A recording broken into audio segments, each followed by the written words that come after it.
25,753 জনের যে চাকরি গিয়েছিল তার মধ্যে যোগ্য আছে, তার মধ্যে অযোগ্য আছে, সেটা নিয়ে জাস্টিস দেবাংশু বসাকের বেঞ্চ কলকাতা হাইকোর্টে সরাসরি রায় দিয়ে দিয়েছিলেন যে না, এদের কারুর চাকরি থাকবে না।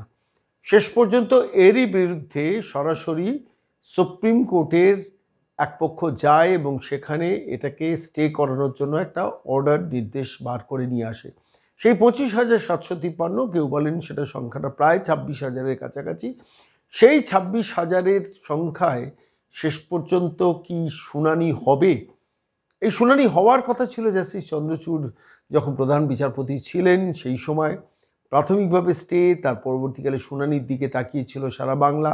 এবং অবশ্যই যারা এই 25,753 জন চাকরি প্রার্থী, মানে চাকরি করছেন যারা স্কুলের শিক্ষক, তাদের মধ্যে বেশ কিছু মানুষ যোগ্যতার সঙ্গে চাকরি পেয়েছেন, আর বহু মানুষ তৃণমূল নেতাদের পয়সা দিয়ে চাকরিটা পেয়েছেন। ফলত এই যোগ্য এবং অযোগ্যদের তালিকাটাকে আলাদা করার জন্য রাজ্য সরকারকে বারবার কলকাতা হাইকোর্টের তরফ থেকে বিচারপতিরা নির্দেশ দিয়েছেন, কিন্তু শেষ পর্যন্ত স্কুল সার্ভিস কমিশন কিন্তু সেই তালিকা আলাদা করেননি।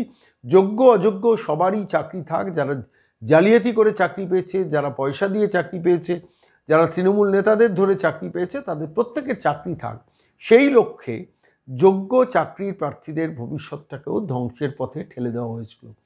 এবং সেই প্রেক্ষিতে দাঁড়িয়ে শেষ পর্যন্ত জাস্টিস দেবাংশু বসাক সরাসরি রায় দিয়ে বলেছিলেন যে সমস্ত যারা এইভাবে চাকরি পেয়েছেন এই তালিকায়, এন্টায়ার প্যানেলটা বাতিল। স্বাভাবিকভাবেই রাজ্য সরকার, স্কুল সার্ভিস কমিশন তারা চিন্তিত হয়ে পড়েন যে শেষ পর্যন্ত তাঁদের ব্যর্থতার দায় নিতে হবে এই যাদের চাকরি চলে যাবে তার জন্য, এবং এর জন্য প্রচুর যোগ্য ছেলেমেয়েরও চাকরি চলে যাবে যারা দীর্ঘদিন ধরে চাকরি করছেন, যোগ্যতার সঙ্গে পরীক্ষা দিয়ে যারা চাকরি পেয়েছেন, তাদের দুধ আর জলের মতো মিশিয়ে দেওয়া হবে, অর্থাৎ অযোগ্যদের সঙ্গে তাদের মিশিয়ে দেওয়ার একটা ব্যবস্থা করা হয়েছে শুধুমাত্র সরকারি অবস্থানের জন্য। ঠিক এই প্রেক্ষিতে দাঁড়িয়ে যখন সুপ্রিম কোর্টে পুরো ব্যাপারটা স্টে অর্ডার হয়, তখন স্বাভাবিকভাবে মানুষের আবার দিন গোনা শুরু হয়। একটার পর একটা ডেট ওঠে, কিন্তু শেষ পর্যন্ত শুনানি আর হয় না। সেই শুনানি কি শেষ পর্যন্ত হবে? সাম্প্রতিককালে জাস্টিস চন্দ্রচূড় চলে যাওয়ার পর সুপ্রিম কোর্টে একটা ভালো নিয়ম হয়েছে যে কোনো আর মৌখিকভাবে আবেদন করা যাবে না, যা করতে হবে লিখিতভাবে মেল দিয়ে জানাও বা হার্ড কপি দিয়ে জানাও। ফলত বিপদে পড়েছে রাজ্য সরকার, বিপদে পড়েছে সেই সব আইনজীবীরা যারা সবসময় তারিখ পে তারিখের কালচারে অভ্যস্ত হয়ে গেছেন, যে কোনো না কোনোভাবে বলে, মৌখিকভাবে বলে ডেট নিয়ে নেওয়া, সময় নিয়ে নেওয়া। এখন সমস্ত ব্যাপারটাই নির্ভর করবে সরাসরি বিচারপতিদের ওপর। ঠিক সেই পরিস্থিতিতে দাঁড়িয়ে কলকাতা থেকে একটি চিঠি গিয়েছিল, যে চিঠিটাতে সরাসরি প্রধান বিচারপতির অফিসে বা রেজিস্ট্রার জেনারেলের অফিসে তাদের কাছে আবেদন করা হয়েছিল এই এই 26,000-এর চাকরির শুনানিটা যেন দ্রুত করা হয়। আমাদের হাতে সেই প্রতিলিপিটাও এসে পৌঁছেছে, আমরা সেটা দেখছিলাম। কিন্তু এই মুহূর্তে দাঁড়িয়ে আমি সরাসরি 28শে নভেম্বর সুপ্রিম কোর্টের নোটিফিকেশনে উঠেছে যে এটা একটা শুনানি হওয়ার সম্ভাবনা আছে, অর্থাৎ এই 25,753 জনের যাদের চাকরি চলে গিয়েছিল, পরবর্তীকালে সুপ্রিম কোর্টে স্টে অর্ডার ছিল, তাদের বিষয়টি ফাইনালি 28শে নভেম্বর সুপ্রিম কোর্টে শুনানি হওয়ার একটা সম্ভাবনা তৈরি হয়েছে। সুপ্রিম কোর্টের সেই তালিকাটা আমাদের হাতে এসছে, আমি দেখছিলাম। আমি এই সমস্ত বিষয়টা নিয়ে সরাসরি গিয়েছিলাম আইনজীবী ফিরদৌস শামীমের কাছে, এই বিষয়টায় লেটেস্ট ডেভেলপমেন্টটা কি তার কাছে জানার জন্য। কি বললেন আমাদের প্রশ্নের উত্তরে শুনুন।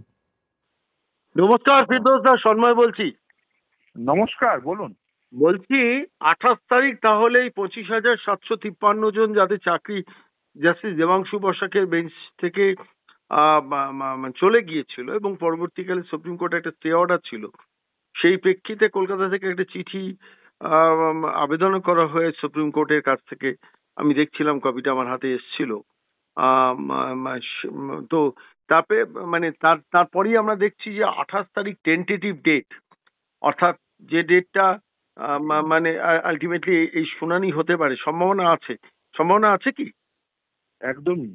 তার কারণ হচ্ছে আমরা এই মামলাটি যে গোটা পশ্চিমবঙ্গ জুড়ে যে গ্রুপ সি, গ্রুপ ডি, নবম দশম এবং একাদশ দ্বাদশে যে পর্বত প্রমাণ দুর্নীতি হয়েছে, সেই মামলাতে অনেক যোগ্য প্রার্থী বঞ্চিত হয়েছে। সেই মামলায় মহামান্য বিচারপতি দেবাংশু বসাকের ডিভিশন বেঞ্চ সেটি বাতিল করে দিয়েছিলেন। তারপরে আলটিমেট সুপ্রিম কোর্টে সেটি স্টে হয়ে আছে অন্তর্বর্তীকালীন আদেশ। সেই অন্তর্বর্তীকালীন আদেশটি যাতে উঠে যায় এবং মামলাটি যাতে ফাইনালি ডিসপোজড হয় এবং যাতে আমাদের ফেভারে রায় যায় সেই জন্য আমরা সেই উদ্যোগ গ্রহণ করেছি এবং যাতে আর্জেন্ট লিস্টিং হয় সেই জন্য রেজিস্ট্রিকে চিঠি দিয়েছিলাম এবং তার পরিপ্রেক্ষিতে বলতে পারেন বা খুব স্বাভাবিকভাবেই সেটা সুপ্রিম কোর্টের ওয়েবসাইটে দেখাচ্ছে যে টেন্টেটিভ কেস লিস্টিং ডেট হচ্ছে আগামী 28 তারিখ।